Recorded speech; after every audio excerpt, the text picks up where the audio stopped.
amsayna ala fitratil Islam wa kalimatil ikhlas wa ala dini nabiyina Muhammadin sallallahu alaihi wasallam wa ala millati abina Ibrahim hanifa wa ma kana minal musyrikin. Alhamdulillah, di malam hari ini kita dipertemukan kembali oleh Allah Subhanahu wa taala dalam sebuah majelis yang insyaallah majelis ilmu, majelis berkah.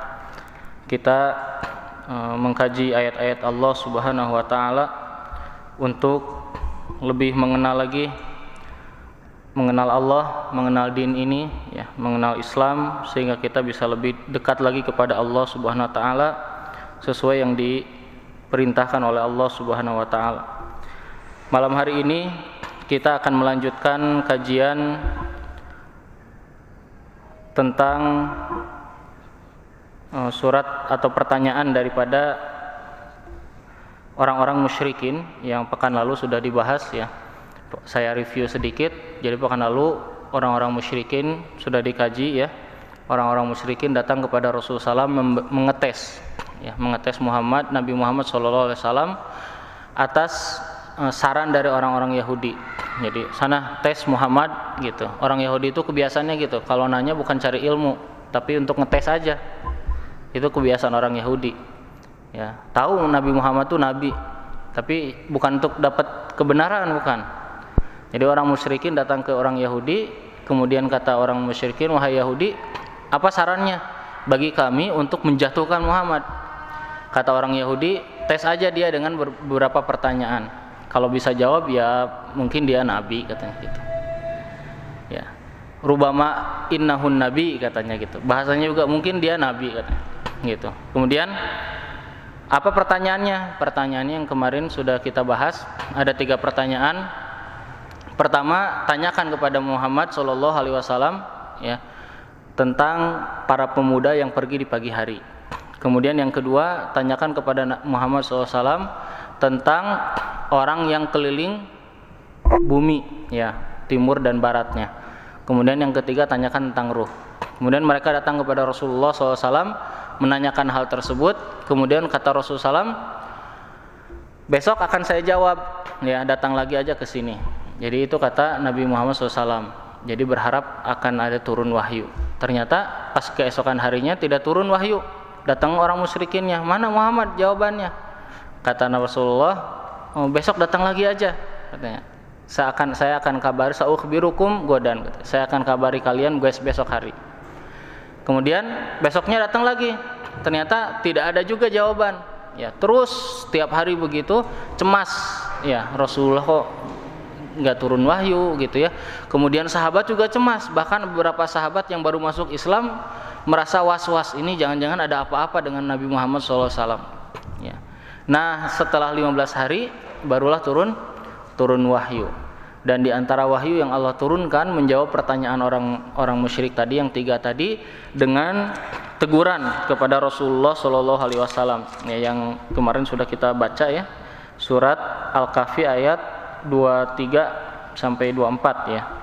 Wala taqu a'udzubillahi minasyaitonir rajim wala taqulanna li syai'in inni fa'ilun dzalika ghada illa ayyasha Allahu wadhkur rabbaka idza nasita wa qul asa ayyahdiyani rabbi wa li aqraba min hadza rasyada.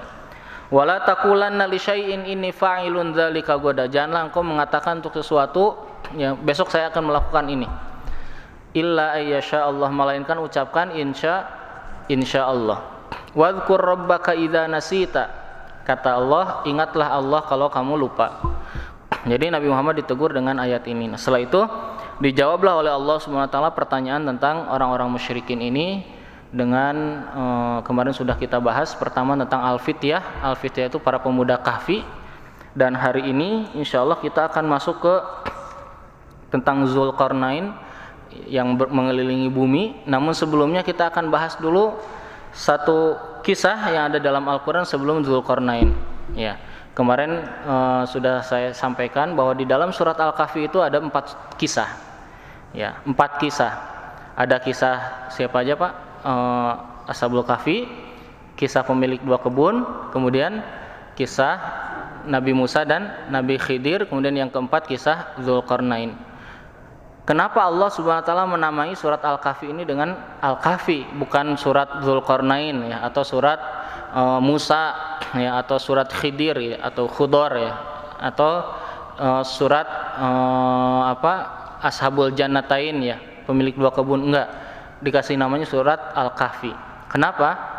Para mufassirin mengatakan ya, salah satu hikmah dari surat Al-Kahfi ini, di dalamnya 4 kisah ini menceritakan tentang ujian atau fitnah yang ada pada diri manusia selama di dunia. Ya, yang pertama kisah Ashabul Kahfi itu fitnah agama, ujian agama, musibah dalam agama. Maka musibah dalam agama ini musibah paling tinggi, sehingga Nabi Muhammad SAW selalu berdoa, Allahumma la taj'al musibatana fi dinina, ya Allah janganlah engkau jadikan musibah kami dalam agama kami.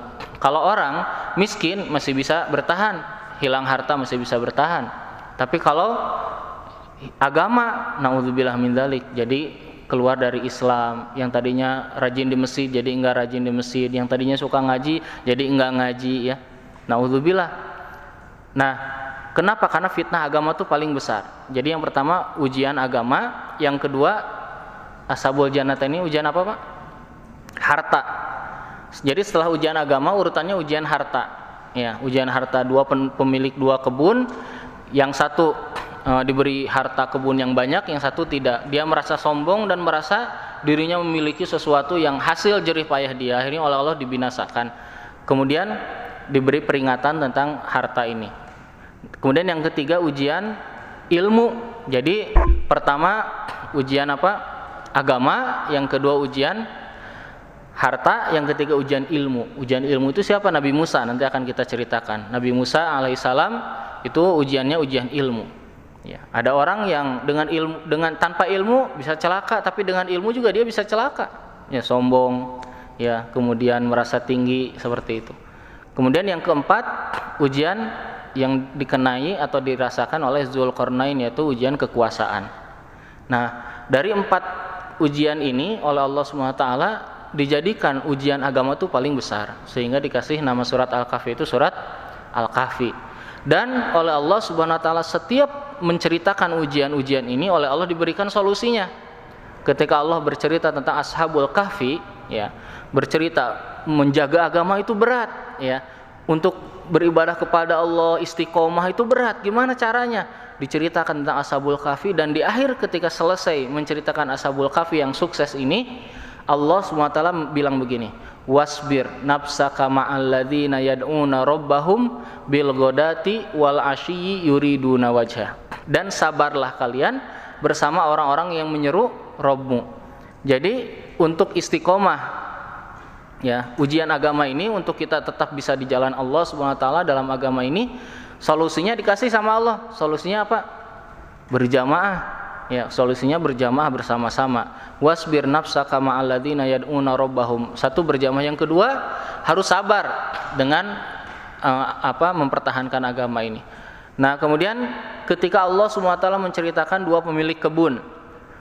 Ya, 2 pemilik kebun, yang satu yang merasa wah, udah banyak duit, udah banyak harta gitu ya, pokoknya ini mah punya saya. Ternyata oleh Allah dikasih tahu, ya, kata Allah, wadrib lahum masalal, dalam surat Al-Kahfi ayat 45 ya, wadrib lahum masalal hayati dunya kama in anzalnahu minas sama'i fakhtalata bihi nabatul ardi fa asbaha hasiman tadruhu riyah, ya, dan seterusnya. Allah menceritakan, ya, yang namanya harta dunia itu, kata Allah dalam surat Al-Kahfi ayat 45, seperti perumpamaannya seperti air hujan yang kami turunkan dari langit sehingga menyuburkan tumbuh-tumbuhan di bumi. Kemudian tumbuh-tumbuhan itu dikeringkan oleh Allah, dihilangkan begitu saja dengan tiupan angin. Jadi kalau udah turun badai, tiupan angin gitu ya, udah tuh hilang semuanya. Ya, udah gitu. Jadi ini ujian yang kedua, tentang harta. Kemudian yang ketiga, ya, nah di akhir ayat cerita tentang ujian harta ini Allah bilang, al-malu wal banuna zinatul hayati dunya wal baqiyatus sholihatu khairun inda rabbika thawaban wa khairun amala. harta dunia dan anak-anak itu adalah zinatul hayati dunya, hanya perhiasan saja. Jadi dikasih tahu. Nah, sekarang kita akan membahas tentang ayat yang kisah yang ketiga, yaitu tentang Nabi Musa alaihissalam. Boleh dilihat Al-Qur'annya ya. Surat Al-Kahfi dari ayat 60 ya. Maka kalau ada yang mau membacakan terjemahnya bisa pakai ini. Mau pakai mic? Silakan dari ayat 60.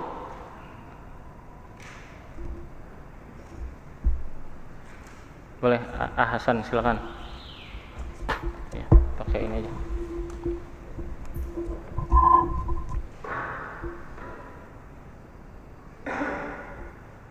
Dan ingatlah ketika Musa berkata kepada pembantunya, "Aku tidak akan berhenti berjalan sebelum sampai ke pertemuan dua laut, atau aku akan berjalan terus sampai bertahun-tahun." Terus. Maka ketika mereka sampai ke pertemuan dua laut itu, mereka lupa ikannya. Lalu ikan itu melompat mengambil jalannya ke laut. Terus. Maka ketika mereka telah melewati tempat itu, Musa berkata kepada pembantunya, "Bawalah kemari makanan kita. Sungguh kita telah merasa letih karena perjalanan kita ini." Dia pembantunya menjawab, "Tahukah engkau, ketika kita mencari tempat berlindung di batu tadi, maka aku lupa menceritakan tentang ikan itu, dan tidak ada yang membuat aku lupa untuk mengingatnya kecuali setan. Dan ikan itu mengambil jalannya ke laut dengan cara yang aneh sekali." Dia, Musa berkata, "Itulah tempat yang kita cari." Lalu keduanya kembali mengikuti jejak mereka semula. Lalu mereka berdua bertemu dengan seorang hamba di antara hamba-hamba kami yang telah kami berikan rahmat kepadanya dari sisi kami. Sudah sampai situ. Baik, kisah tentang Nabi Musa dan Nabi, ada kalau orang Indonesia atau terjemahan bilangnya Nabi Khidir ya. Kalau dalam beberapa kalimat yang dibaca oleh atau di pengucapan yang lain sebutnya Khudor ya, Nabi Khudor. Jadi kisahnya begini. Nah, dari Ibnu Abbas, ada salah satu riwayat dari Ibnu Abbas radhiyallahu anhu dari Nabi Muhammad sallallahu alaihi wasallam ya. Dikatakan suatu hari kata Nabi, "Inna Musa qoma khatiban." Ya, Nabi Musa suatu hari berdiri menjadi khatib, berceramah di depan kaumnya. Qoma khatiban. Kemudian ketika ceramah, salah satu kaumnya nanya ke Nabi Musa, "Ya Musa, man huwa a'lamun nas?" katanya. Siapa orang yang paling pinter, yang paling banyak ilmunya? Nabi Musa ini kan nabi rasul gitu. Terus kata Nabi Musa, "Ana," katanya, "saya yang paling pintar mah. Saya kan nabi, saya rasul." Ya. "Ana," kata Nabi Musa. "Man huwa a'lamun nas?" Kata Nabi Musa, "Ana, saya orang yang paling tahu." Nah, ketika Nabi Musa menjawab dengan jawaban seperti itu, oleh Allah ditegur. Kenapa Nabi Musa, dalam sebuah riwayat itu dikatakan, kenapa Nabi Musa tidak bilang wallahu a'lam? Ya. Karena di alam ini bisa jadi ada orang yang lebih tahu daripadanya. Kenapa dia mengatakan aku? Nah, ini ujian ilmu, ujian orang yang punya ilmu. Ya. Kemudian kata Nabi Musa, "Anak saya," katanya. Kemudian oleh Allah Subhanahu wa taala diuji. Ya, diuji Nabi Musa ini, ditegur dengan teguran. Kemudian kata Allah, "Faqalallahu bala." Kata Allah, "Ya, ada hunaka rajulun." Di situ ada seorang laki-laki ya, di tempatnya di dekat pertemuan dua lautan. Dia lebih tahu, lebih banyak ilmunya daripada kamu. Kata siapa? Kata Allah Subhanahu wa taala. Akhirnya kata Nabi Musa, ya, "Bagaimana ya Allah caranya aku bisa datang kepadanya?" Ini luar biasa ya. Kalau Nabi itu ditegur sama Allah langsung gitu. tadi kan merasa dirinya paling tahu, ditegur sama Allah, ada yang lebih tahu dari kamu. Enggak nanya ini emang apa aja pengetahuannya, enggak gitu. Langsung, wah saya mau belajar gitu. Langsung kata Nabi Musa, bagaimana caranya ya Rob agar aku bisa ke sana? Ya, bisa belajar ke orang yang kata engkau dia lebih tahu daripadaku. Kemudian kata Allah, caranya kamu pergi ya, bawa ikan, masukin ke satu wadah tempat ya, maktal ya, tempat wadah, ada yang bilang jaring plastik, ada yang bilang wadah biasa, masukin, kamu jalanlah, nanti cari terus, nanti kalau si ikannya gerak kemudian loncat ya, gerak-gerak loncat ya, nanti si ikan itulah akan ngasih tahu di mana tempat orang tersebut. Atau kalau si ikan itu gerak-gerak dan loncat, nah berarti di situ tempatnya. Oh, diterima sama Nabi Musa. Oke, kalau gitu sudah ada petunjuknya dari Allah. Berangkatlah Nabi Musa alaihissalam dengan siapa? Dengan Yusha bin Nun ya. Yusha bin Nun ini seorang pemuda yang selalu mendampingi Nabi Musa alaihissalam, menyertainya, menemaninya, kemudian belajar kepada Nabi Musa gitu. Makanya di sini ya, tadi di surat 6 ayat 60-nya, ketika Nabi Musa berkata kepada pembantunya, maksudnya adalah Yusha bin Nun ya. Kemudian, aku tidak akan berhenti berjalan sampai ke pertemuan dua laut, atau aku akan berjalan terus sampai bertahun-tahun. Subhanallah. Nabi Musa ya dikasih tahu ada orang yang lebih pintar. Kata Nabi Musa, pokoknya aku harus belajar sama dia. Ya walaupun jaraknya jauh, lama bertahun-tahun, aku siap belajar. Aku akan cari terus sampai ketemu.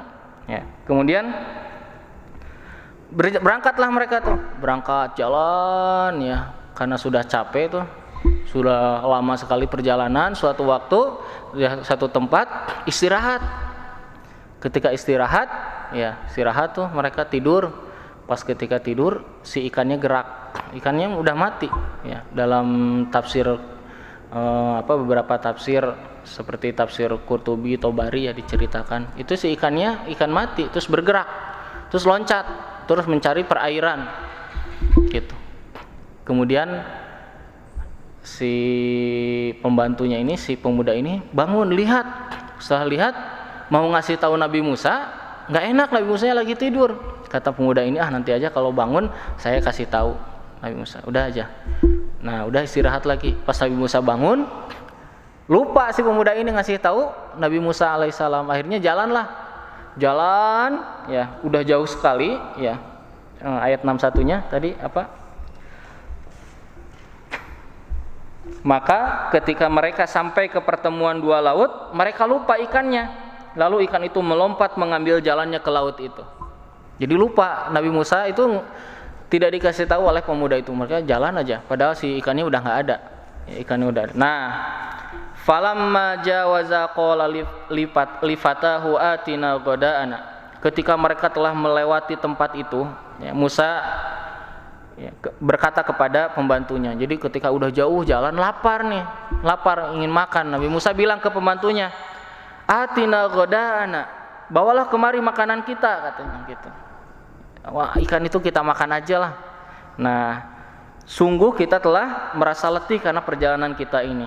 Kemudian kata pembantunya, qala ara'aita id awaina ila sakhrati fa inni nasitul hut.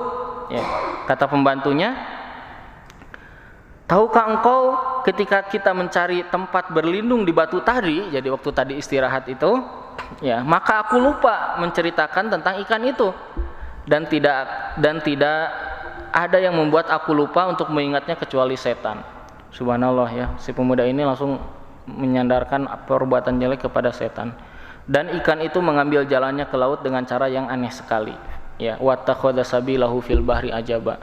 Jadi si pemuda ini bilang ke Nabi Musa, ikannya itu sebenarnya udah loncat tadi ya ke laut, saya nggak ngasih tahu, lupa gitu. Kata Nabi Musa, di mana? Di tempat tadi kita istirahat. Di mana? Di bebatuan tempat istirahat tadi. Akhirnya ayo balik lagi. Kata Nabi Musa, qala dzalika ma kunna nabghi. Ayat 64-nya. Kata Nabi Musa, itulah tempat yang kita cari, katanya. Gitu. Karena itu tanda-tandanya dari Allah Subhanahu wa taala. Lalu keduanya kembali mengikuti jejak mereka semula. Jadi balik lagi itu, udah perjalanan jauh, balik lagi mencari tempat yang tadi. Nah, ketika sudah sampai ke tempat yang tadi, Nabi Musa menemukan ada seorang laki-laki sedang tertidur ditutupi dengan kain. Kemudian Nabi Musa mengucapkan salam. Kemudian dijawablah oleh namanya Nabi Khidir atau Nabi Khidr ini. Beliau menjawab, terus beliau bilang, dapat ucapan salam ini dari mana? Terus kata Nabi Musa, saya Musa. Oh, Musa dari Bani Israel. Ya, saya Musa dari Bani Israel. Saya datang ke sini untuk mencari ilmu, ingin belajar kepadamu. Kepada Nabi Khidir. Luar biasa ya. Nabi Musa ketemu Nabi Khidir. Kalau zaman dulu Pak, nabi-nabi itu bisa dalam satu zaman itu bisa banyak, bahkan dari satu negeri itu bisa banyak nabi. Ya. Maka ketika Nabi Muhammad ditanya dalam riwayat Ahmad, wahai Rasulullah, berapa jumlah nabi? Kata Nabi ada 12.000 nabi. Jadi banyak jumlah nabi itu Pak, bukan 25 ya. Berapa jumlah rasulnya? Ada 350 rasul. Jadi 255 yang kita tahu ya. Kata Allah dalam Al-Qur'an, rusulan qad qasasnahum 'alaika min qablu wa rusulan lam naqsusum 'alaika. Ada rasul yang kami ceritakan, ada yang tidak kami ceritakan gitu. Nah, kemudian ya tadi kan sudah ketemu tuh ya, ketemu sama Nabi Khidir tadi. Kemudian kata Nabi Musa, aku kesini ingin belajar ya. Aku kesini ingin belajar, ingin mencari ilmu. Kemudian apa jawaban dari Nabi Khidir? Nah, kita perhatikan ayat berikutnya. Qala lahu Musa hal attabi'uka 'ala an tu'allimani mimma 'ullimta rusyda.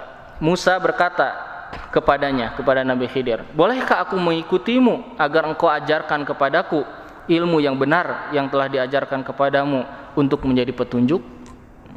Sebelumnya Nabi Khidir bilang, aku punya ilmu yang Allah kasih kepadaku yang kamu tidak tahu, dan kamu juga begitu punya ilmu yang Allah kasih kepadamu yang aku tidak tahu. Ini kesederhanaan dan kerendahan hatinya para nabi ini luar biasa. Kemudian apa jawaban dari Nabi Khidir? Kata Nabi Khidir, qala innaka lan tastati'a ma'iya sabra. Ya, kata Nabi Khidir, sungguh engkau tidak akan sanggup sabar bersamaku. Subhanallah. Jadi jamaah sekalian, Allah Subhanahu wa taala, para mufasir mengatakan inilah obat dari ilmu, yaitu sabar, rendah hati. Ya. Kemudian wa kaifa tasbiru ala ma lam tuhit bihi khubra, dan bagaimana engkau akan dapat sabar atas sesuatu sedangkan engkau belum mempunyai pengetahuan yang cukup tentang hal itu. Akhirnya mereka berjalan. Dalam riwayat tadi yang dikisahkan oleh Ibnu Abbas dari Rasulullah SAW, ya diriwayatkan dari Ibnu Abbas, mereka akhirnya jalan menyisiri lautan, pantai, pesisir lautan, kemudian naik perahu, naik kapal. Ketika baru naik kapal, mereka melihat burung bertengger di kapal itu, kemudian burung itu ke laut ngambil minuman, minum gitu, sepatok gitu, cuk gitu, minum. Kemudian kata Nabi Khidir, wahai Musa, engkau melihat burung itu? Ya. Coba kamu lihat, air yang dia minum itu, itulah ilmu saya dengan kamu. Dan lautan yang luas ini, itulah ilmu Allah. Jadi ilmu Allah itu, ya, ilmu kita ini, ilmu manusia ini, kata Nabi Khidir, tidak ada apa-apanya dibanding ilmu Allah Subhanahu wa taala. Hanya setetes, ya, yang diminum oleh burung tadi. Dan yang lautan yang luas ini semuanya adalah ilmu Allah Subhanahu wa taala. Akhirnya jalanlah mereka. Nah, perahu itu, kapal itu tuh milik penduduk ya di suatu negeri. Jadi mereka numpang, Pak, numpang. Jadi boleh saya ikut. Akhirnya mereka naik. Di perjalanan ketika sudah hendak sampai, dibocori itu salah satu tempat atau salah satu pojokan di kapal itu dibocori, dilubangi sama Nabi Khidir. Nabi Musa langsung marah. Ceritakan di sini dalam Al-Qur'an ya. Fantalaqa ayat 71 ya, bisa dilihat. Fantalaqa hatta idza raqiba fis safinati kharaqaha qala akharaqtaha litughriqa ahlaha laqad ji'ta syai'an imra. Kata Nabi Musa, kata Allah dalam Al-Qur'an, maka berjalanlah keduanya hingga ketika keduanya menaiki perahu, lalu dia melubanginya. Siapa? Nabi Khidir. Kemudian Nabi Musa berkata, mengapa engkau melubanginya? Ya. Qala akharaqtaha litughriqa ahlaha. Subhanallah. Jadi ini Pak, kapal ini lagi di laut, Pak, masih di lautan, Pak. terus dilubangin sama Nabi Khidir. Akhirnya udah mulai masuk. Nabi Musa ketika mengomentari itu bahasanya luar biasa, tidak mempedulikan tentang Nabi Musa atau dirinya sendiri dan Nabi Khidir. Tapi Nabi Musa bilang begini, qala akharaqtaha, apakah kamu melubangi ini litugriqo ahlaha, ya, untuk apa, menenggelamkan warga yang ada di sini gitu, masyarakatnya, warganya, penumpangnya gitu. Jadi kenuelah saya mah gitu, nggak usah dipikirkan. Tapi cemas dengan siapa? Dengan yang lain, umat yang ada di situ. Kemudian laqad ji'ta syai'an imra. Nanti kita akan bahas ya, bahasa-bahasa ini luar biasa, nanti ada perbedaan-perbedaan setiap masalah. Laqad ji'ta syai'an imra, kata Nabi Musa, ya, sungguh engkau telah berbuat sesuatu kesalahan yang besar. Kemudian kata Nabi Khidir, qala alam aqul innaka lan tastati'a ma'iya sabra. Bukankah aku udah bilang kamu tuh tidak akan sabar? Akhirnya Nabi Musa minta maaf, oh saya lupa. Lihat, Nabi pun bisa lupa ya dengan apa yang sudah ditetapkan. Kamu boleh ikut kepadaku, kata Nabi Khidir tadi di awal, tapi jangan menanyakan sesuatu sebelum aku jelaskan. Akhirnya Nabi Khidir lupa dengan perjanjian itu. Nabi Musa lupa dengan perjanjian itu, dan Nabi Musa bilang, aku minta maaf ya, aku tidak akan lupa dengan perjanjian itu. Fala tu'akhidni bima nasitu wala turhikni min amri uso. Akhirnya fantalaqa, tadi kan sudah sampai di pantai ya, di pelabuhan itu, daratan, turun mereka, jalanlah, berjalan di muka bumi. Fantalaqa hatta idza laqiya gulaman. Dalam riwayat mereka berdua ketemu dengan ada anak-anak yang lagi bermain. Anak-anak lagi bermain. Nabi Khidir ngeliatin gitu, merhatikan anak-anak itu. Terus Nabi Musa ngeliatin nih, mau ngapain nih Nabi Khidir gitu. Tahu-tahu Nabi Khidir ngambil anak yang, salah satu anak yang di situ termasuk anak yang paling cakepnya gitu. Kemudian si anak itu dibunuh sama Nabi Khidir. Ada yang bilang di lehernya dipatahkan, ada yang bilang dilepas lehernya, ada yang bilang disembelih ya. Pokoknya dibunuh sama Nabi Khidir. Wah, Nabi Musa tambah marah. Ya, kata Nabi Musa ya, di dalam Al-Qur'an ini dikatakan ya, fantalaqa hatta idza laqiya gulaman faqatalah, kata Allah, kemudian mereka berdua berjalan sehingga ketika keduanya berjumpa dengan seorang anak muda, maka dia membunuhnya.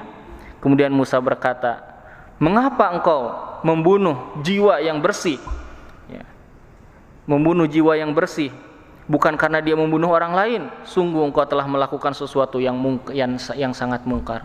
Marah Nabi Musa itu. Kemudian kata Nabi Khidir, qala alam aqul laka innaka lan tastati'a ma'iya sabra. Di sini beda, Pak. Kalau tadi kan Nabi Khidir bilangnya gini, qala alam aqul innaka, alam aqul innaka, bukankah aku sudah berkata innaka, sesungguhnya kamu. Kalau yang kedua mah alam aqul laka, bukankah aku bertanya sama kamu gitu. Jadi marah Nabi Khidir juga. Bukankah aku sudah bilang sama kamu tuh nggak sabar gitu. Kalau tadi bukankah aku bilang sesungguhnya kamu itu tidak sabar. Kalau sekarang yang kedua, alam aqul laka innaka lan tastati'a ma'iya sabra. Ya. Kemudian kata Nabi Musa, kata Allah dalam Al-Qur'an ini surat ayat 676-nya, qala in sa'altuka an syai'in ba'daha fala tusahibni qad balagta min ladunni uzra. Pokoknya ini yang terakhir. Kalau nanya lagi sudah, itu akhir perjalanan kita. Akhirnya jalan lagi. Fantalaqa. Dalam riwayat mereka datang ke sebuah negeri, Pak. Kemudian minta makan, kehabisan bekal, datang minta makan ke penduduk itu, Pak, minta makan, minta minum, nggak dikasih. Akhirnya mereka istirahat di sebuah dinding, di sebuah tempat. Ternyata rumah itu hampir roboh. Kemudian Nabi Khidir masuk, terus minta untuk membangun rumah itu, dibangun sama Nabi Khidir. Nabi Musa nggak sabar, ini aneh. Tadi ngebolongin perahu, ngebunuh, sekarang malah ngebangunin rumah, nggak minta upah, dibangunin rumah. Nanya lagi, kata Nabi Musa di dalam Al-Qur'an ini, ya, qala law syi'ta lattakhadta 'alaihi ajra. Seandainya kamu ngambil upah, kan tadi mereka nggak ngasih makan, ya, kita minta nggak dikasih itu, kenapa nggak ngambil upah aja, gitu. Nah, akhirnya apa kata Nabi Khidir? Qala hadza firaqu baini wa bainik. Sudah, ini terakhir perjalanan kita. ketika meriwayatkan ini, subhanallah, dalam kitab Sahih Bukhari, Sahih Muslim, Nabi Muhammad bilang begini, seandainya Musa dulu sabar aja katanya, nggak usah nanya lagi, nggak usah komen lagi, pasti akan banyak cerita-cerita lainnya yang dilalui oleh Musa dan Nabi Khidir. Sayang katanya Nabi Musa tidak sabar dan cuma 3 cerita yang ada. Subhanallah ya. Karena kata Nabi Khidir tadi kan pas yang kedua, ini terakhir. Kalau sekali lagi nanya, beres perjalanan kita. Dan ternyata Nabi Musa bertanya. Dan akhirnya hadza firaku baini wa bainik. Sudah ini terakhir perjalanan kita, ya kita pisah. Nah, akhirnya saunabbiuka bita'wili ma lam tastati alaihi sabra. Sekarang aku akan ceritakan ya penjelasannya apa yang kamu tidak sabar tadi. Ya. Pertama, ammas safinatu fakanat limasakina ya'maluna fil bahri fa aradtu an aibaha wa kana wara'ahum maliku ya'khudhu kulla safinatin ghasba. Coba Pak, bisa dilihat bahasanya di Al-Qur'an ya, luar biasa. Dilihat ayat 79, kata Allah, adapun perahu itu adalah milik orang miskin yang bekerja di laut, aku bermaksud merusaknya karena di hadapan mereka ada seorang raja yang akan merampas tiap perahu. Bahasanya, aku ingin, ya, aku bermaksud, itu maksudnya aku ingin merusaknya, ya. Fa'aradtu an aibaha, karena di belakang mereka ada raja. Kemudian ketika masalah anak kecil, kata Nabi Khidir, dan adapun anak muda, ayat 80-nya, yang kafir. Jadi anak kecil itu nanti ketika besarnya dikasih tahu oleh Allah, dia kalau besar jadi kafir, orang tuanya muslim, mukminah, ini 2 orang yang mumin. Kalau dia itu besar, dia akan mencelakai kedua orang tuanya dan dia akan banyak kezaliman kepada orang yang lain, mengkufurkan orang lain. Maka dibunuh lebih baik bagi dia. Kenapa? Kalau anak kecil dibunuh, ya masih kecil mati, ya selamat, ya karena dia belum balik, gitu. Akhirnya seperti itu. Maka kata Nabi Khidir, ya, adapun perahu itu adalah milik dan adapun anak muda kafir itu kedua orang tuanya mukmin dan kami khawatir kalau dia akan memaksa kedua orang tuanya kepada kesesatan dan kekafiran.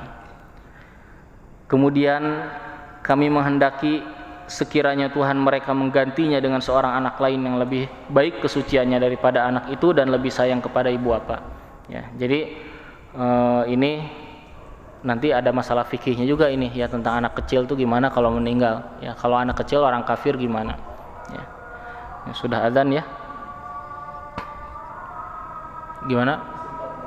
Masih 4 menit lagi. Satu kisah lagi kita selesaikan. Penjelasan terakhirnya.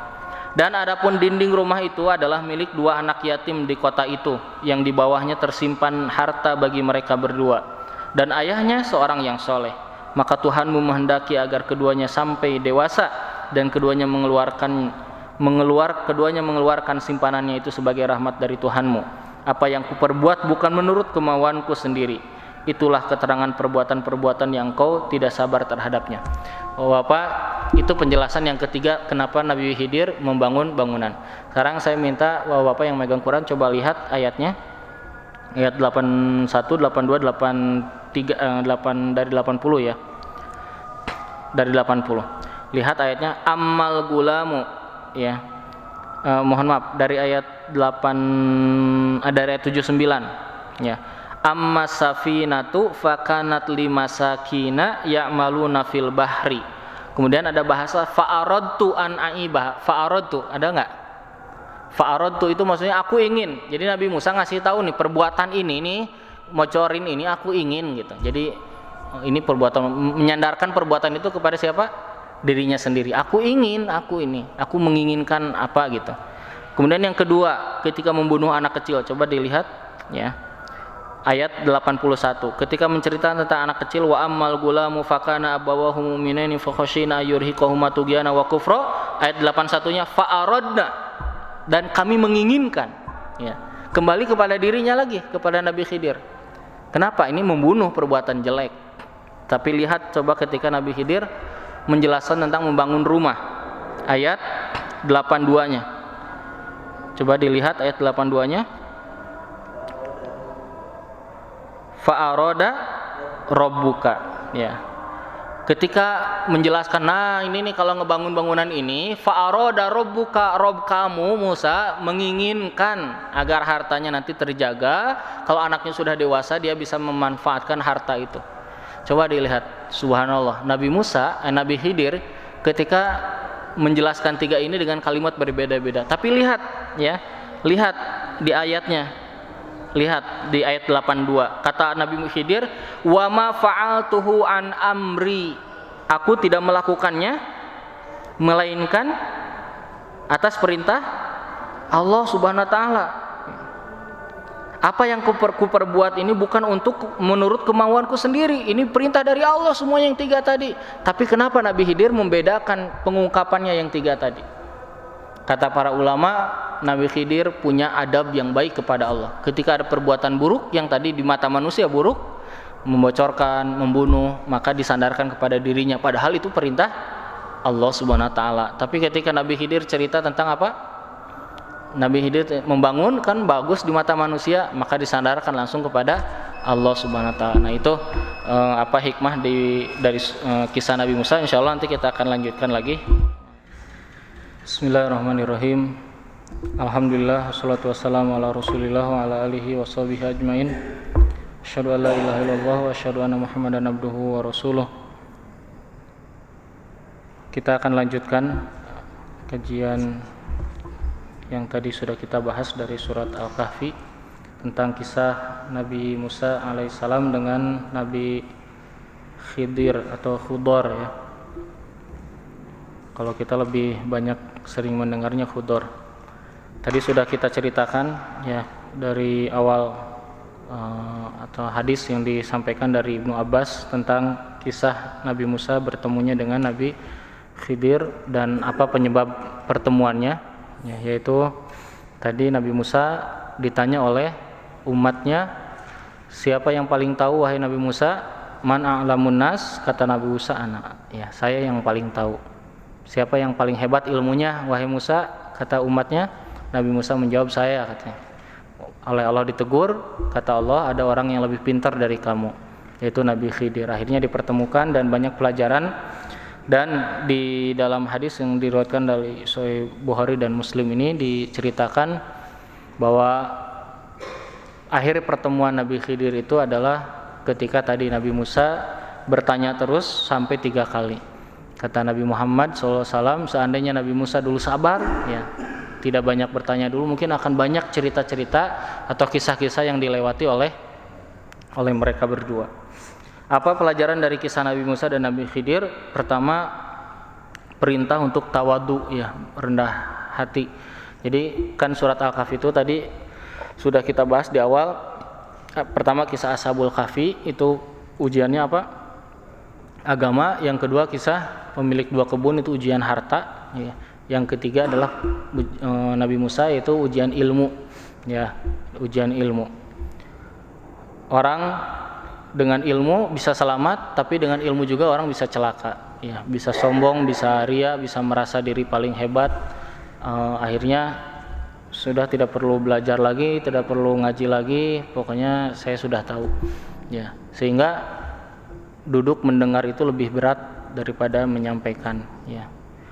Nah, yang pertama para ulama mengatakan pelajarannya adalah perintah kita untuk tawadu seperti Nabi Musa alaihissalam ketika ditegur oleh Allah, Musa, bukan kamu yang lebih pintar, ada orang yang lebih pintar. Nabi Musa langsung nggak protes. Nabi Musa langsung bilang, ya Rob, bagaimana caranya aku bisa ketemu dengan dia? Saya mau belajar kepadanya, gitu.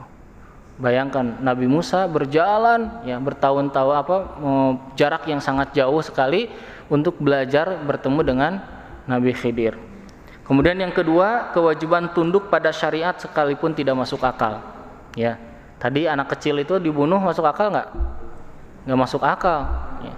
Tapi Allah Maha tahu, makanya syariat itu tidak semuanya bisa masuk akal. Kata Ali bin Abi Thalib, laula dinu birra'i lakana asfalal khuf aula bil mashi. Kata Ali bin Abi Thalib, kalau din ini harus pakai akal semuanya, segalanya harus pakai akal, kalau masuk akal udahlah. Maka kalau kamu seharusnya Nabi dulu waktu ngajarin membasuh sepatu, ya, kalau wudu itu bukan atasnya, harusnya bawahnya, karena bawahnya yang kotor, gitu. Tapi karena bukan logika semuanya, gitu. syariat itu ketentuan dari Allah, tauqifi, kita terima apa yang Allah berikan kepada kita. Itu masalah syariat. Kemudian yang ketiga, ya, orang berilmu boleh meminta untuk dipenuhi kebutuhannya, seperti kisah tadi Nabi Khidir dan Nabi Musa ketika meminta kepada penduduk yang ada di negeri itu. Nah, dari sini bahkan Imam Syafi'i, Imam Malik sama Imam Ahmad berpendapat dari ayat ini dan ada dari hadis tentang mahar, ya, itu berpendapat Imam 4 madhab itu bahwa mengajarkan agama, mengambil upah itu boleh, ya.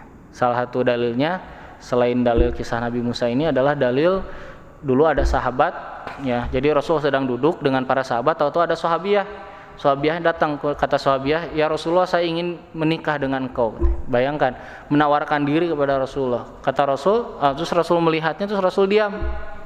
Kemudian setelah diam, sahabat yang duduk di depan Rasul lihat, kayaknya Rasul tidak ada keinginan dengan sahabiat itu. Akhirnya sahabat ini berdiri, ya Rasulullah, kalau engkau tidak ada keinginan, bagaimana kalau saya aja yang nikah dengan dia?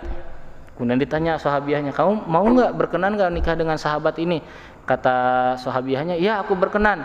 Akhirnya kata Rasul, wahai sahabat, sana pulang cari mahar, katanya, nikah hari ini. Pulang ke rumah, ya, cari mahar gitu, pulang lagi, balik lagi, ya Rasulullah, saya di rumah nggak punya apa-apa, katanya, pengen nikah terus nggak punya apa-apa gitu. Kemudian kata Rasul, pulang lagi, cari lagi apa aja yang berharga, pulang, balik lagi, ya Rasul, nggak ada yang berharga, katanya. Kata Rasul, balik lagi cari walaupun hanya cincin dari besi, pulang, balik lagi, cuma bawa kain sarung. Kata sahabat, ya Rasulullah, cincin dari besi juga nggak punya, saya cuma punya sarung, gimana kalau sarung ini dipotong bagi dua, katanya. Kata Nabi, kalau dipotong bagi dua nggak bisa jadi mahar, mahar itu harus sesuatu yang berharga, kalau dipotong jadi tidak bisa dipakai. Akhirnya udah duduk sahabat ini, aduh nggak jadi nikah lah, udah nggak punya mahar. Akhirnya Nabi langsung nanya, kamu punya hafalan Quran nggak? Iya, saya hafal Al-Baqarah, Al-Imran, wah disebutkan hafalan Qurannya. Kemudian kata Nabi, kalau gitu aku nikahkan kamu kepadanya dengan mahar Al-Quran. Itu riwayat Bukhari. Di riwayat Muslim dijelasin, kamu aku nikahkan kepadanya dengan mahar kamu ajarkan kepadanya Al-Quran. Jadi bukan kalau ada orang nikah maharnya baca surat Ar-Rahman, itu tidak ada, ya, tidak berharga, tidak bisa dihargakan si bacaan itu, ya, kalau hadiah saja boleh. Mahar itu harus sesuatu yang berharga. Maka di riwayat Muslimnya dijelasin, maharnya adalah kamu mengajarkan kepadanya Al-Quran. Jadi ngajarin Al-Quran itu bisa ngambil upah. Nah, dari situ para ulama 4 mazhab mengatakan, oh berarti mengajarkan Al-Quran itu bisa ngambil upah gitu. Nah, itu salah satunya juga ayat kisah tentang Nabi Musa ini.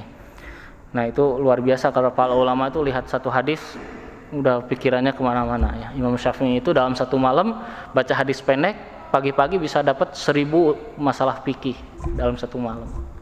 Itu hebatnya ilmunya para ulama dahulu. Makanya kenapa kita diperintahkan untuk kalau ada apa-apa lihat dulu pendapat mereka, ya, karena mereka lebih pintar dari kita, lebih tahu tentang Al-Quran dan Sunnah gitu. Kemudian yang keempat, disunahkan safar untuk mencari ilmu gitu, ya. Ini kan banyak dari mana-mana, ya, ada dari luar, dari ujung Berung, dari Pasir Honje dari mana-mana gitu, maksudnya safar, ya, silakan, diperbolehkan, disunahkan. Kemudian sopan santun kepada ketika mencari ilmu, ya, seperti Nabi Musa tadi, ya, ketika ditegur, tuh kan kamu nggak sabar, langsung minta maaf, ya. Kata Nabi Musa, saya minta maaf, saya tidak akan mengulangi lagi, ya. Wala turhikni bimanasitu, ya. Aku jangan kau marah lagi gara-gara aku lupa, katanya. Tidak akan mengulang lagi. Jadi sopan santunnya luar biasa. Kemudian menghukumi sesuatu dengan yang zahir. Jadi kalau melihat sesuatu itu dengan yang fahkum bidzawahir, itu kaidah dalam Islam, Pak. Kita tuh nggak boleh gini, gitu sih, itu mah kayaknya orangnya gini deh, soalnya kayaknya hatinya gini deh. Itu nggak boleh dalam Islam, Pak. Dalam Islam tuh fahkum bidzawahir. Kalau zahirnya gitu kelihatan, ya udah gitu. Urusan hati mah bukan urusan kita, urusan siapa?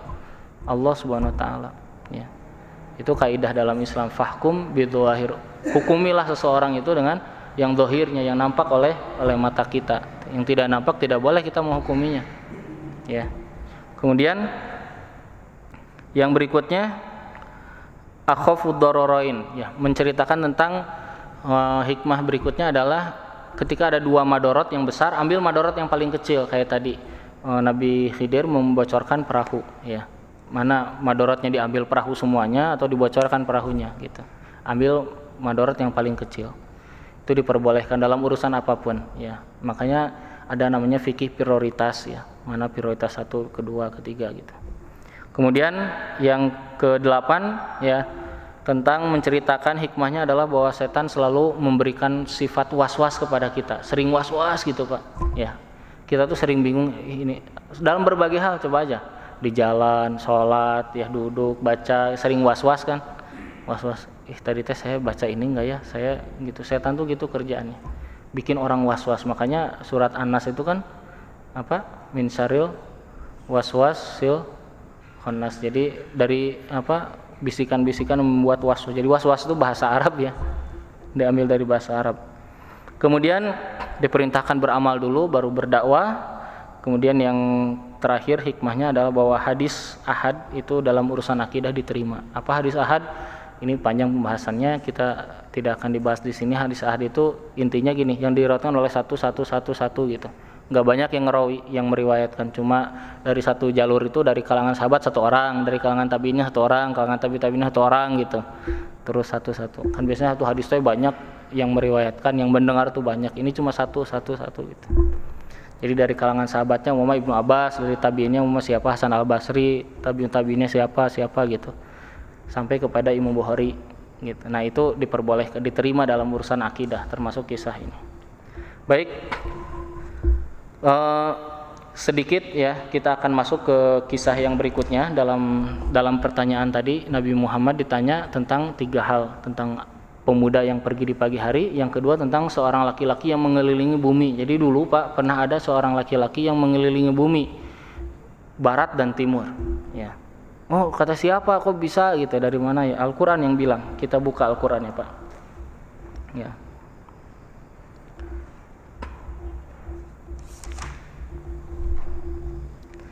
Ayat 83, ya. Coba dibacakan Hasan terjemahannya dari ayat 83 yang keras. Dan mereka bertanya kepada Muhammad tentang Zulkarnain. Katakanlah, akan kubacakan kepadamu kisahnya. Subhanallah. Nabi Muhammad kan ditanya tuh sama orang musyrik, Muhammad, ceritakan dong tentang laki-laki yang keliling bumi. Langsung oleh Allah dijawab, yas'alunaka an Dzulqarnain. Muhammad, mereka bertanya tentang Dzulqarnain. Katakanlah, aku akan ceritakan kepadamu. Luar biasa, ya, wahyu. Terus, sungguh kami telah memberi kedudukan kepadanya di bumi, dan kami telah memberikan jalan kepadanya untuk mencapai segala sesuatu.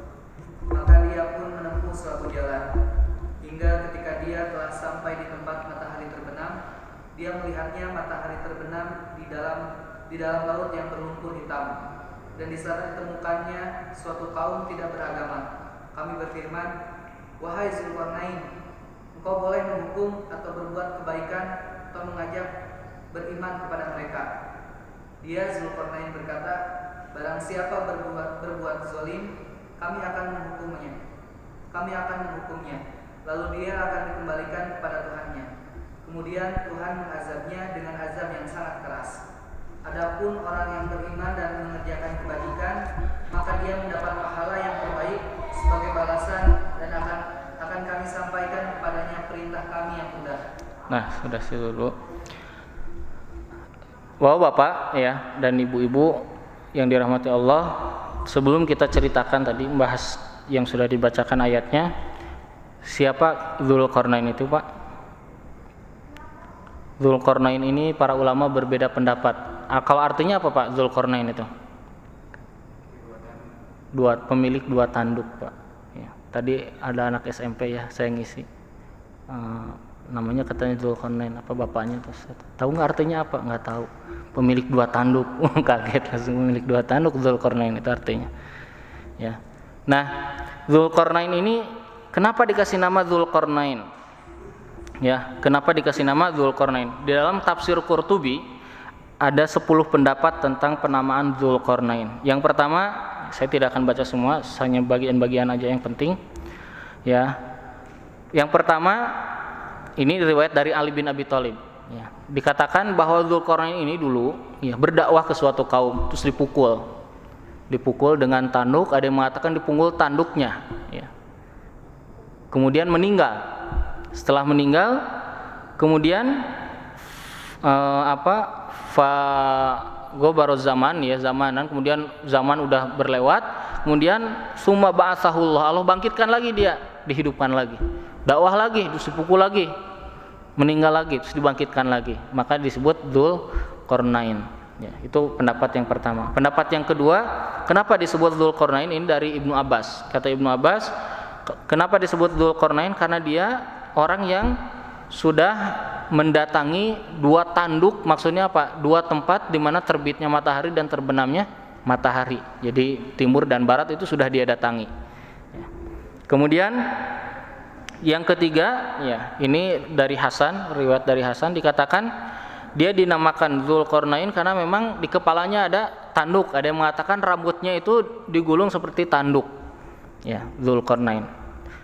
Wallahu alam, sampai hari ini para ulama sepakat tidak ada yang tahu yang jelas namanya kenapa dikasih nama Dzulqarnain. Tapi banyak yang berpendapat karena dia telah menaklukkan bumi barat dan timurnya, maka disebut Dzulqarnain.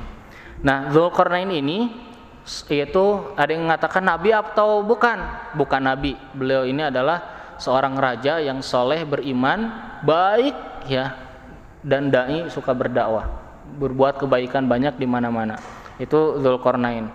Maka dalam sebuah riwayat dikatakan ya jami al muluk fid dunya arba'ah. Jadi penguasa bumi itu ada 4, Pak. 2-nya orang mukmin, 2-nya orang kafir. Yang orang mukmin siapa aja, Pak? Sulaiman, Nabi Sulaiman sama Dzulqarnain. Orang kafirnya Namrud ya, Raja Namrud sama Bukhtansor ya. Bukhtansor itu mungkin salah satunya Fir'aun, itu nama Fir'aun. Nah, terus yang kelima siapa? Ada yang kelima katanya. Wasayamlikuha min hadhil ummah khamis. Ya, yang kelima dialah yang akan menguasai semuanya. Yang tadi yang dikuasai oleh 4 orang itu siapa? Yaitu Imam Mahdi. Nanti di akhir zaman. Nah, Dzulqarnain ya, Dzulqarnain ini manusia ya, hamba Allah. Dia berangkat dengan pasukannya ke daerah barat ya, hatta wasala lil makan alladzi tabdu fihi syamsu ka'annaha tagibu min waraihi. Dia tuh pergi, Pak, sampai ke ujung barat. Berarti ujung barat tuh daerah mana, Pak? Kalau dari sini ujung baratnya daerah mana? Tergantung dari mana ya. Ujung barat di mana? Ujung barat di mana? Ada yang tahu nggak ujung barat? Bumi bulat ya, nggak ada ujung baratnya mana ya. Para ulama sampai sekarang, para mufasir dan ahli-ahli sejarah juga tidak ada yang tahu sampai mana ya. Yang jelas diceritakan pokoknya dia kejar tuh sampai matahari terbenamnya di mana gitu dikejar. Tadi kan sampai dikatakan di ayat surat apa? Al-Kahfi ayat 86 ya. Hatta idza balagha maghribasy syamsi wajadaha taghrubu fi ainin hamiatin. Ketika sudah sampai ke ujung barat ya bumi, seakan-akan di situ matahari terbenamnya gitu. Terbenamnya. Kemudian dia di situ berdakwah. Jadi tugas beliau itu datang ke situ membangun sebuah negeri terus berdakwah, ngajak orang masuk Islam. Ya. Oleh Allah dipersilakan, kalau ada yang kamu mau yang kufur silakan, mau dihukum, yang mukmin silakan, yang mukmin silakan diberikan pahala atau diberikan kebaikan. Akhirnya oleh Dzulqarnain ini didakwahi dan berhasil dakwah di situ. Setelah berhasil, kemudian pergilah dari barat menuju ke timur. Ya, pergi dari barat menuju ke timur. Kemudian summa tawajjaha ilal masyriq fawasala li awwali mantiqatin tatlu 'alaiha syams. Dia pergi sampai ke timur, dia cari mana ujungnya matahari terbit gitu ya. Mungkin zaman itu wallahu alam seperti apa kondisinya. Sampai ke situ dengan pasukannya. Kemudian setelah sampai di situ, dia lakukan seperti yang dilakukan di barat, berdakwah, mengajak orang-orang untuk beriman kepada Allah Subhanahu wa taala. Kemudian setelah itu Dzulqarnain ya. Coba dilanjutkan terjemahannya. Summa atba'a sababa. Kemudian dia menempuh suatu jalan yang lain. Maksudnya ke timur, ya. Tadi kan ke barat, sekarang ke timur. Terus? Hingga ketika dia sampai di tempat terbit matahari sebelah timur, didapatinya matahari bersinar di atas suatu kaum yang tidak kami buatkan suatu pelindung bagi mereka dari cahaya matahari itu. Nah, pas di timur ini, ya, ternyata ada sebuah kaum, dalam riwayat begini, kaum itu tidak berpakaian, telanjang bulat katanya. Dan dalam riwayat lagi dikatakan kaum itu tidak punya rumah, pokoknya tidak punya minduni hasitron, gitu. Tidak punya rumah, tidak punya atap, tidak punya apa-apa. Terus? Demikianlah dan sesungguhnya kami mengetahui segala sesuatu yang ada padanya Zulkarnain. Nah, kemudian dakwah di situ dan berhasil. Kemudian setelah itu jalan lagi Zulkarnain ke suatu tempat. Lanjutin. Kemudian dia menempuh suatu jalan yang lain lagi, hingga ketika dia sampai di antara dua gunung, didapatinya di belakang kedua gunung itu suatu kaum yang hampir tidak memahami pembicaraan. Mereka berkata, "Wahai Zulkarnain, sungguh Ya'juj dan Ma'juj itu sekelompok manusia berbuat kerusakan di bumi. Maka bolehkah kami membayarmu imbalan agar engkau membuatkan dinding penghalang antara kami dan mereka?" Dia Zulkarnain berkata, "Apa yang telah dianugerahkan Tuhan padaku lebih baik daripada imbalanmu. Maka bantulah aku dengan kekuatan agar aku dapat membuatkan dinding penghalang antara kamu dan mereka." Nah, sampai itu dulu. Jadi datang lagi kan tadi udah di timur berhasil, di barat berhasil, di timur berhasil, terus pergi ke satu tempat. Tempat itu bahasanya nggak jelas, ya, tidak bisa komunikasi dengan Zulkarnain. Dan akhirnya lama-lama ada yang bisa menyambungkan komunikasi dan akhirnya orang ini bilang, ya, di sini dikatakan hatta idza balagha baina sadai wa wajada min dunihima qauman la yakaduna yafqahuna qaula. Enggak jelas gitu obrolannya. Kemudian mereka bilang, "Wahai Zulkarnain, ada kelompok namanya Ya'juj dan Ma'juj. Ada namanya Ya'juj dan Ma'juj. Mereka itu suka merusak bumi. Ya, bisa enggak bantu kami agar kami ini enggak hancur, bikinkan dinding gitu, dinding." Nah, kemudian akhirnya oleh mereka ditawari, gimana kalau kami bayar, kamu yang bikin dindingnya, katanya gitu. Bikin bendungan gitu atau benteng. Akhirnya kata Zulkarnain, tidak usah. Kata Zulkarnain, minta tenaga aja. Kita akan bangun bersama-sama. Akhirnya dibangunlah dinding yang sangat besar itu. Kemudian lanjutkan dulu, nanti saya ceritakan dalam hadisnya. Ayatnya dulu aja baca. Lanjutkan.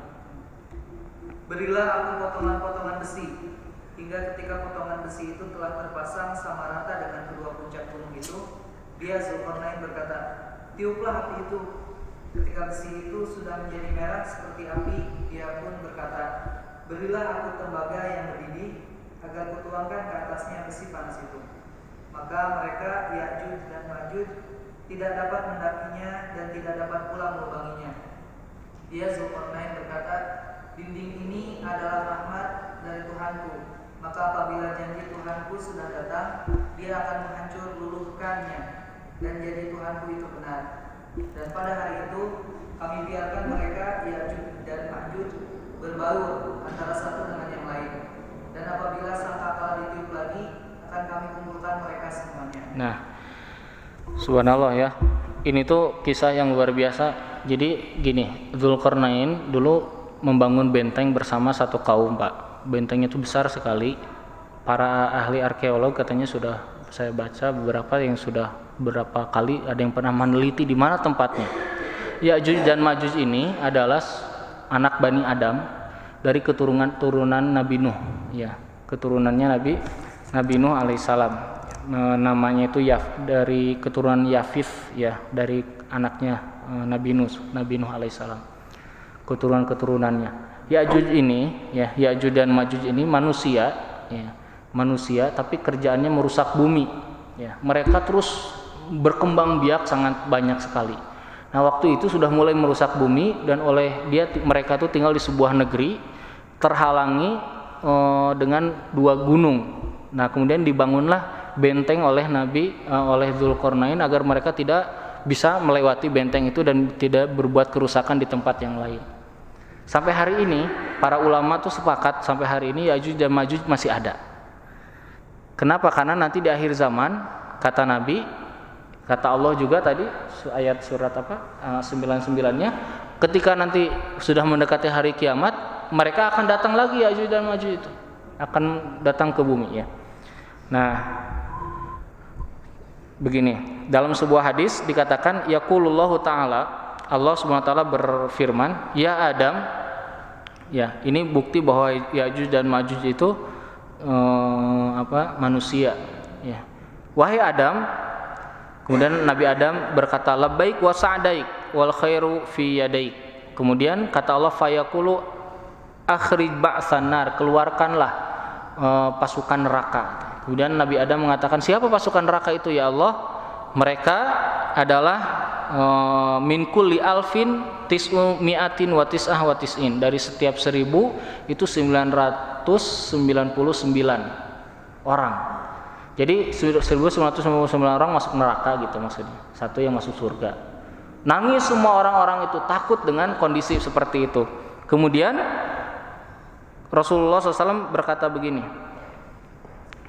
Sahabat bertanya, wa aina dzalikal wahid? Kemudian, dan mana yang satu itu ya Rasulullah di antara kita?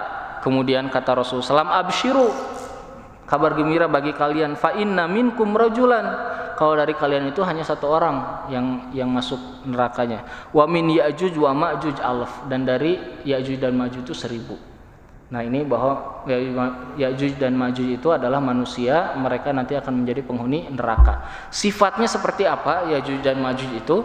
Sifat Ya'juj dan Ma'juj itu satu ya, dalam sebuah hadis diriwayatkan oleh Imam Ahmad ya, Rasul pernah khutbah. Kemudian kata Nabi Muhammad SAW dalam keadaan khutbah dan tangannya terkena kalajengking, luka ya. Kemudian kata Nabi Muhammad, innakum taquluna la'aduwan wa innakum la tazaluna tuqatiluna aduwan. Kalian berkata sudah tidak ada musuh lagi, padahal kalian terus akan berperang, memerangi musuh kalian sampai datangnya Ya'juj dan Ma'juj. Jadi Ya'juj dan Ma'juj itu nanti akan datang lagi, Pak. Ya, nanti akan datang lagi. Kemudian bagaimana ciri-cirinya? Iradul wujuh katanya. Wajahnya itu lebar. Ya. Kemudian sigorul uyun, matanya kecil, sipit. Ya. Wajahnya lebar, matanya sipit ya. Dicoba aja ya, mirip enggak sama kita. Kemudian syahbu syi'af ya, kemudian di rambutnya ada warna putih, berarti ubanan atau warna putih. Dan dalam riwayat lain hidungnya kecil katanya, gitu ya. Jadi mukanya lebar, sipit ya. Jangan orang Cina gitu ya. Lebar, sipit, tidak ada yang tahu, wallahu a'lam bishawab. Ya, kemudian min kulli hadabin yansilun, kata Nabi Muhammad, mereka itu kalau sudah berjalan di muka bumi, udah mereka tuh kayak air bah gitu. Wah, banyak di mana-mana gitu ya. Jadi jumlahnya sangat banyak sekali, bisa menguasai bumi. Dan mereka itu punya sifat perusak bumi. Ya, ada apa-apa dibunuh, ya, dirusak. Pernah satu riwayat begini, kata dalam riwayat ya, dikatakan dalam riwayat Bukhari Muslim, mereka itu turun ya, dari benteng itu nanti di akhir zaman. Ini tanda-tanda hari kiamat, Pak. Tentang Ya'juj dan Ma'juj ini. Nanti akan ada Ya'juj dan Ma'juj itu akan dikeluarkan dari benteng itu, dan nanti ketika mereka keluar ya, kemudian mereka menemukan sebuah danau. Ya. Ada yang dalam hadis itu disebut danaunya Danau Tiberia Tubroniun ya, berarti Tiberia daerah Israel ya, daerah Israel. Nah, ketika sampai ke danau itu, terus mereka kan banyak tuh pasukannya, diminum semuanya sampai danau itu kering. Sampai pasukan yang paling belakang bilang, kayaknya dulu ini ada airnya katanya gitu. Padahal udah habis sama pasukan Ya'juj dan Ma'juj yang paling depan. Nah, saking sombongnya mereka ini ya, dikatakan dalam hadis riwayat Muslim, "Tsumma yasiruna hatta yantahau ila Jabalil Khumri wa huwa Jabalu Baitil Maqdis." Mereka tuh terus berjalan di muka bumi sampai mereka menghabisi orang-orang, sampai mereka berada di Gunung Khomrin ya, di gunung dekat Baitul Maqdis di Palestina. Kemudian mereka berkata, laqad qatalna man fil ardi halumma falnaqtul man fis sama, katanya. Kita sudah bunuh tuh penduduk bumi, yuk sekarang orang bunuh penduduk langit, katanya. Allah sama malaikat. Jadi itu saking sombongnya siapa? Ya'juj dan Ma'juj. Akhirnya mereka melempari senjata-senjatanya ke langit dan oleh dibalikan lagi senjatanya ke bumi. Dalam riwayat Muslim itu dikatakan senjatanya berlumuran darah. Mereka menganggap bahwa itu mereka sudah berhasil membunuh penduduk langit. Nah, kapan Ya'juj dan Ma'juj ini mati? Ya'juj dan Ma'juj ini mati nanti oleh Nabi Isa alaihissalam.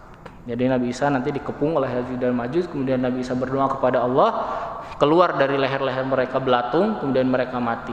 Ketika Nabi Isa keluar dari kepungan itu, semuanya sudah tanah itu penuh dengan, bumi ini penuh dengan mayat atau bangkainya Ya'juj dan Ma'juj. Sehingga ketika berjalan itu semuanya bau. Akhirnya oleh Allah diturunkan hujan.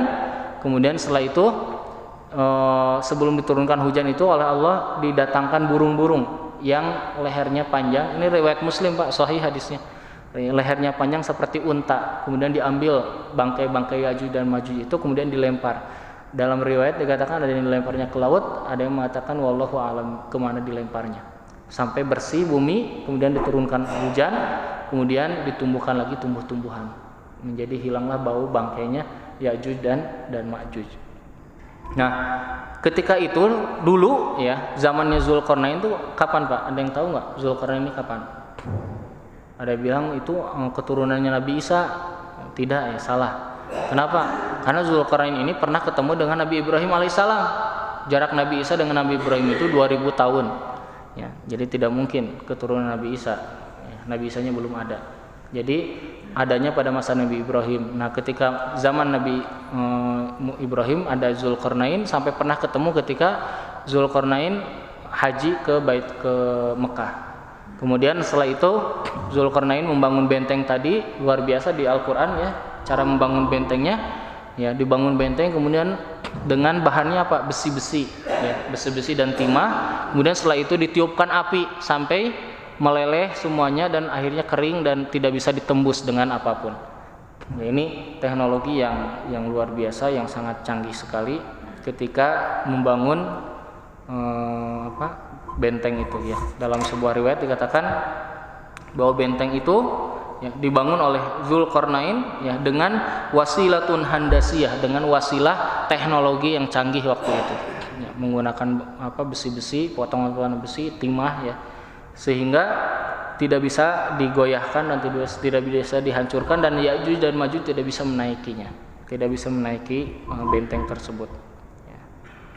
Nah, kemudian ya dari kisah Zulkarnain, jadi tadi Zulkarnain itu ke timur, ke barat dulu, terus ke timur, terus ketemu Ya'juj dan Ma'juj ya, sampai hari ini wallahu a'lam bishawab ya, di mana tempatnya, siapa mereka.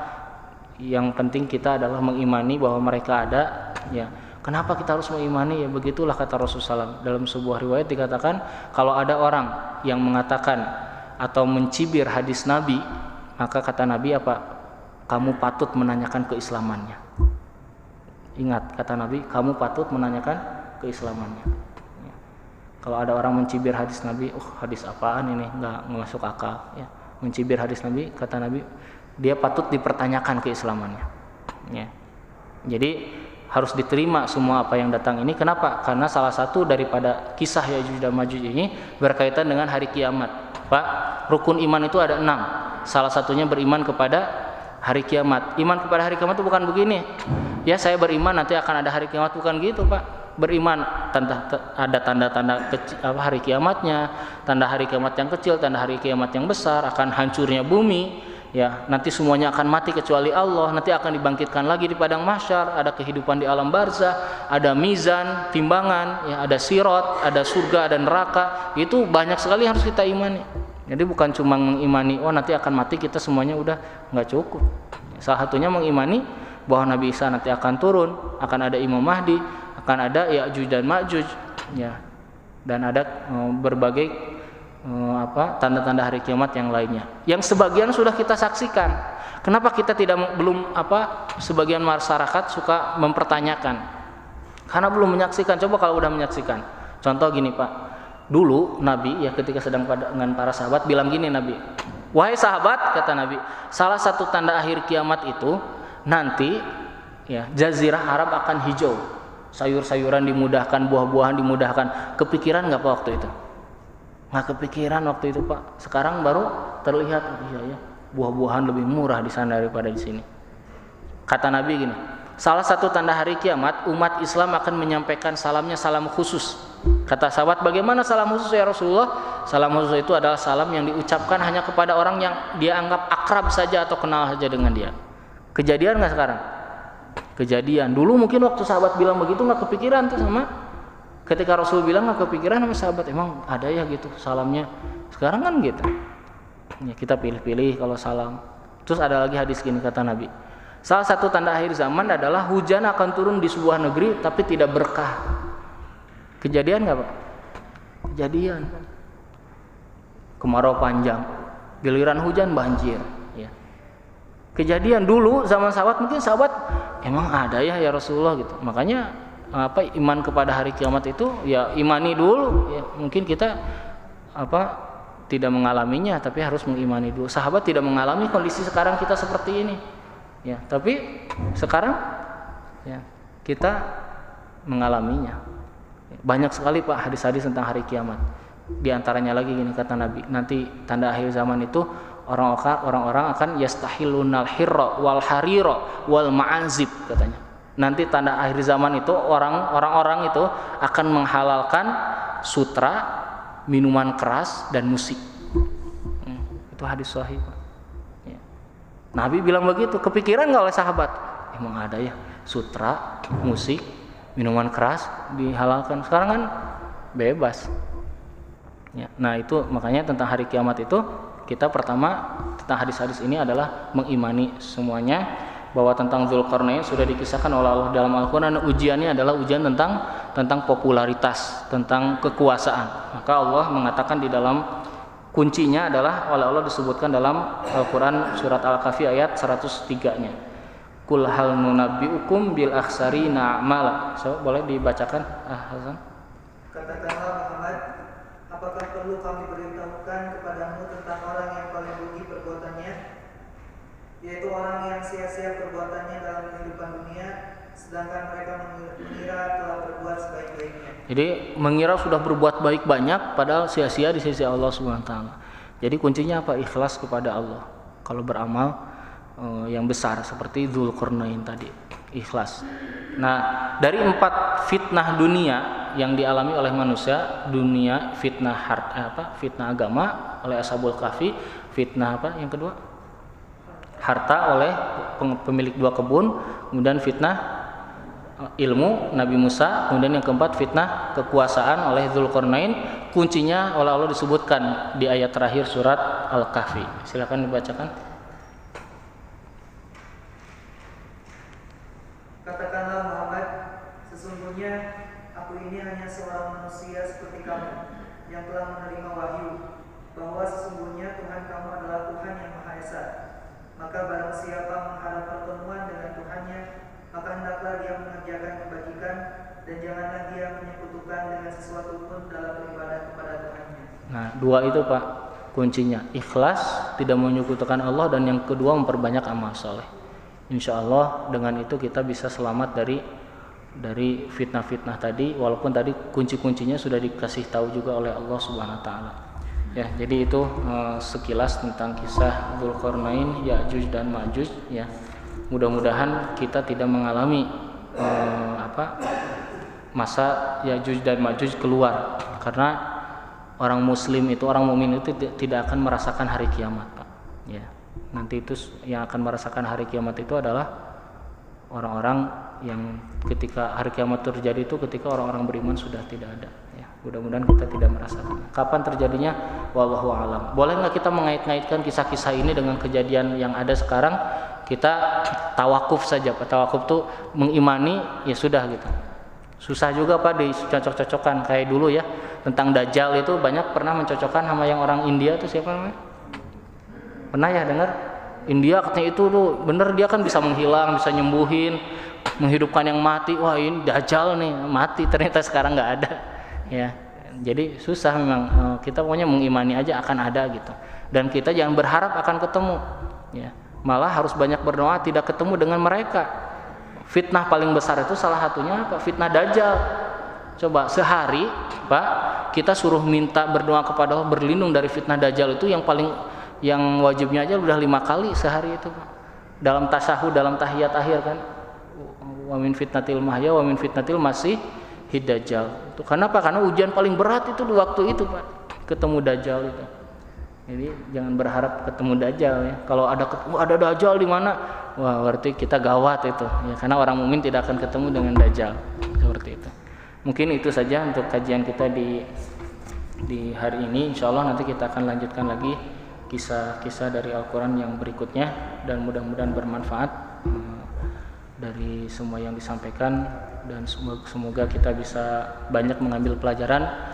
Diakhiri dengan ingat hadis ya, ayat yang sudah kita bahas di awal surat Yusuf, kata Allah, laqad kana fi qasasihim ibratun liulil albab.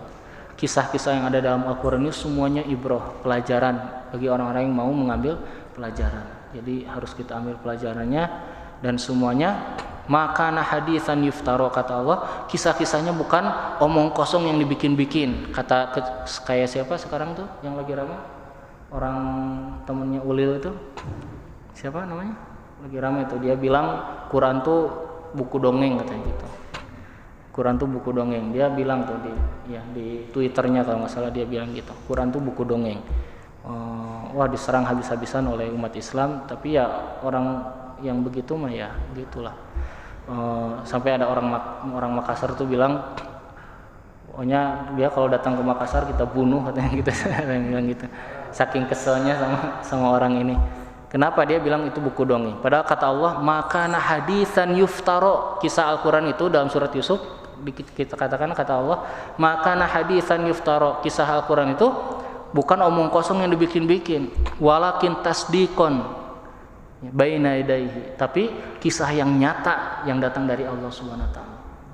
Jadi hati-hati ya mengatakan sesuatu tentang kisah-kisah dalam Al-Quran. Kalau kita tidak tahu, seperti para ulama tawakuf itu mengimani sudah selesai gitu. Kalau kita belum sampai ilmunya ke sana. Mungkin itu yang bisa disampaikan dalam kajian kita di malam hari ini. Kurang lebihnya mohon maaf. Aqulu qouli hadza wa astaghfirullah li wa lakum. Subhanakallahumma wa bihamdika asyhadu an la ilaha illa anta astaghfiruka wa atubu ilaik. Walhamdulillah. Wassalamualaikum warahmatullahi wabarakatuh.